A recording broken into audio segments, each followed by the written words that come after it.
पप्पू यादव ने भाजपा विधायक को दी खुली चुनौती, कहा सत्ता की हनक मत दिखाइए, तेजस्वी पर भी कसा तंज। पप्पू यादव ने कहा कि राजद को मुस्लिम सिर्फ वोट से मतलब है। यहां के राजद उम्मीदवार अली अशरफ आदमी एक बार फिर पीड़ित परिवार से मिलने नहीं पहुंचे। राजद के बड़े नेता जिस तरह छपरा नहीं गए उसी तरह यहां भी नहीं आए।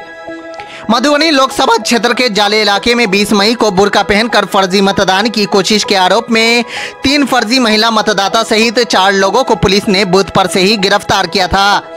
इसके बाद ग्रामीणों ने जाले थाने पर हमला कर चारों को भगा दिया था। पुलिस ने इस मामले में 4 आरोपियों को जेल भेज दिया है। अब इस मामले में सियासत तेज हो गई है। पहले भाजपा के पूर्व मंत्री जीवेश कुमार मिश्रा और मधुबनी के सांसद अशोक कुमार यादव ने बुर्का पहनकर मतदान करने पर रोक लगाने की मांग की थी। रविवार रात पूर्णिया लोकसभा क्षेत्र से निर्दलीय उम्मीदवार और कांग्रेस नेता पप्पू यादव गिरफ्तार किए गए लोगों के घर पहुंचकर उनके परिजनों से मुलाकात की। पप्पू यादव ने कहा कि गिरफ्तारी किए गए लोगों के साथ आतंकियों जैसा व्यवहार किया जा रहा है। पुलिस के डर से पूरा गांव दहशत में है। उन्होंने कहा कि पुलिस न्याय संगत कार्रवाई करे। आधी रात में जबरन गिरफ्तारी करना न्याय संगत नहीं है। इतना ही नहीं, पप्पू यादव ने राजद प्रत्याशी अली अशरफ आदमी पर भी हमला बोला। उन्होंने कहा कि सिर्फ मुस्लिमों का वोट लेना ही इनका मकसद है। आज इनके दुख में खड़े नहीं होना दुखद है। पप्पू यादव ने कहा कि राजद को मुस्लिम सिर्फ वोट से मतलब है। यहां के राजद उम्मीदवार अली अशरफ आदमी एक बार फिर पीड़ित परिवार से मिलने नहीं पहुंचे। राजद के बड़े नेता जिस तरह छपरा नहीं गए उसी तरह यहां भी नहीं पहुंचे। तेजस्वी पर तंज कसते हुए उन्होंने कहा कि कम से कम एक बार हेलीकॉप्टर यहां भी उतार देते तो लोगों को राहत मिल जाता। पप्पू यादव ने स्थानीय भाजपा विधायक को खुली चुनौती दे दी है। भाजपा के विधायक जीवेश मिश्रा पर भड़कते हुए कहा कि जो डर का माहौल बनाया है वो नहीं चलेगा। जरूरत पड़ेगा तो गांव में ही बैठ जाऊंगा। यदि आपको ताकत है और औकात है तो आकर लड़ लीजिए। इस तरह का जुमला बंद करवाएं। सत्ता की हनक मत दिखाइए। इस तरह लोगों के ऊपर तानाशाही बंद कीजिए। देवरा बंधौली चुनाव के दिन हमारी बेटी हमारे बच्चे वोट गिराने गए। वोट की प्रक्रिया चल रही थी। बीएसएफ और वहां के पदाधिकारी महिलाओं की बुर्का निकाल करके उठा के देख करके भीतर जाने का परमिशन देते थे, जबकि प्रावधान ये नहीं है। आप फिंगर में जब लगा दिए तो आप उसको देख सकते हैं। चलिए, आपने वो भी कर लिया। वोट गिराने के बाद हमारी 3 बच्ची और 1 बच्चे सड़क पर आ गए। यहाँ के विधायक जीवेश मिश्रा जी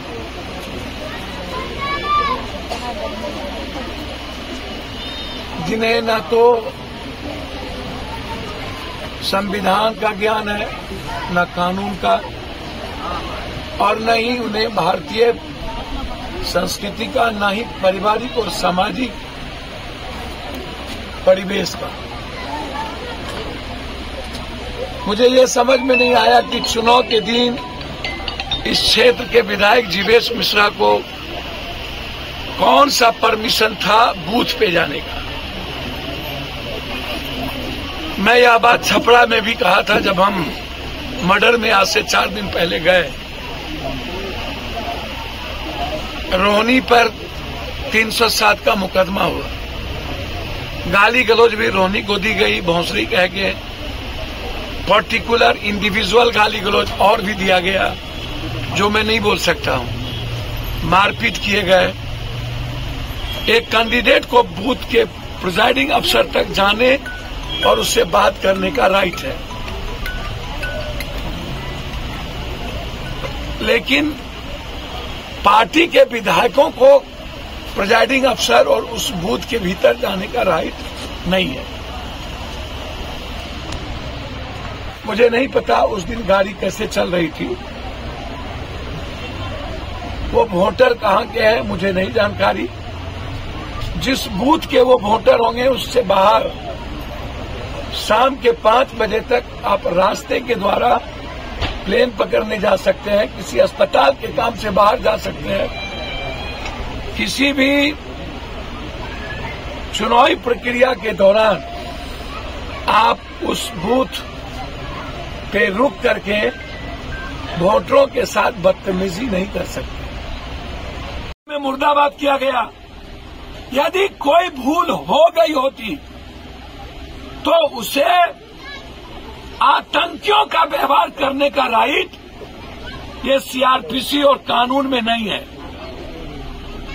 आप अपने ईगो के कारण कि मैं थानेदार हूं,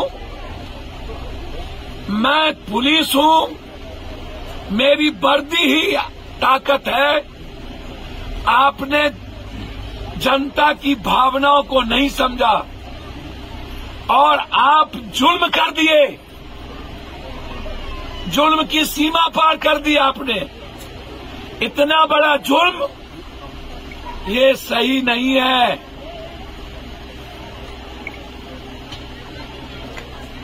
और अभी तक जनप्रतिनिधि चुप हो और मुख्यमंत्री जी सब बात की खबर रहता है और आपको इतनी बड़ी घटना घट गई इसकी खबर नहीं रहता। छपरा में आपको खबर नहीं रहता, ऊपर से प्रेशर डाल दिए जाते हैं, छपरा के एसपी को बदल दिया जाता है रूडी के कहने पे। आज बारेबा जबरदस्ती आप एसपी से करवाना चाहते हैं। चलिए, मेरा मानना है, मैं चाहता हूं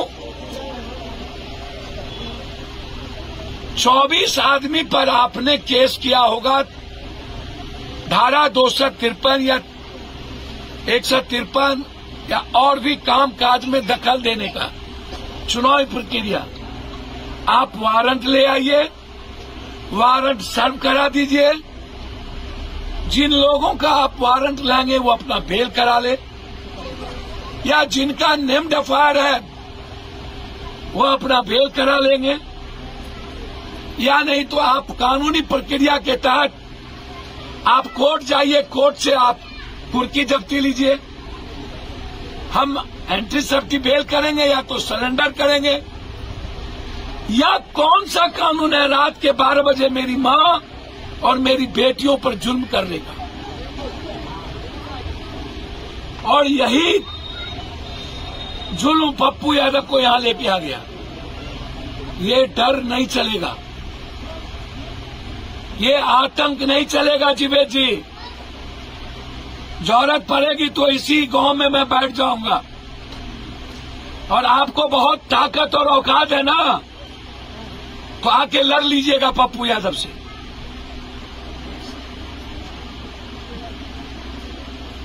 दुनिया में हमको भगवान का भी डर नहीं होता, इसीलिए याद रखिएगा आप, इस तरह का जुल्म बंद करवाइए। और मैं एसपी साहब, डीआईजी साहब से आग्रह करूंगा हाथ जोड़कर, आईजी साहब से, आप तो सबके हैं, डीएसपी साहब आप तो सबके हैं, आप तो न्याय कर दीजिए। आप तो कानूनी प्रक्रिया में आइए। सारे बच्चे डरे हुए हैं, कोई स्कूल नहीं जाता, घर से बेटियां नहीं निकलती। इतना बड़ा डर क्या मन पर बीतेगा उस बच्ची को? यही है लोकतंत्र। क्या इन लोगों को जीने का राइट नहीं है?